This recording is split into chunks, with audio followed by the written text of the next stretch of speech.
దేవాదేవుడు పరమేశ్వరుడు అమర ప్రేమ కథ.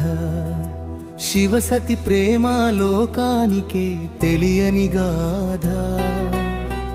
అనగనగా ఒక రాజు, దక్ష ప్రజాపతి అనే పేరు. సిరులు సంపద రాజభోగాలు అన్ని ఉన్న లోపం. పిల్లలు లేని బాధతో తపస్సు మొదలెట్టాడు. ఘోర దీక్షతో దేవతల్ని మెప్పించి నిలిచాడు.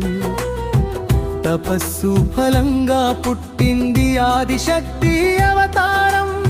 సతిగా పెరిగిన అమ్మ ఇంటికే వెలుగారం. దేవాదేవుడు పరమేశ్వరుడు అమర ప్రేమ కథ. శివసతి ప్రేమ లోకానికే తెలియని గాథ.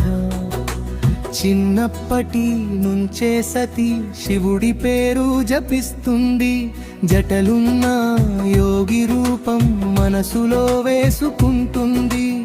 ఆయనే నా వరుడు అంటూ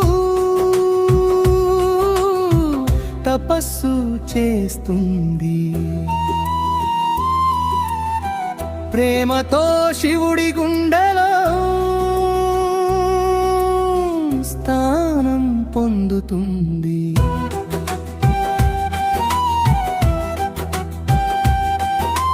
ఆ శివుడు యోగి భైరాగి అడవుల్లో తిరిగేవాడే. బూడిద రాసుకుని జటలేసుకుని అలాగే ఉండేవాడే. రాజసం లేదు, సంపద లేదు, నీకది సరిపోదే అని దక్షుడు కోపంగా సతిని ఆపుతుంటే సతి మాత్రం నవ్వుతూ ఆయనే నా వరుడు అంటుంది. తండ్రి మాట వినకుండా శివుడినే కోరుకుంటుంది. కైలాసం చేరి ఇద్దరు వివాహం చేసుకుంటారు. శివసతి ఆనందంగా కాలం గడుపుతాడు.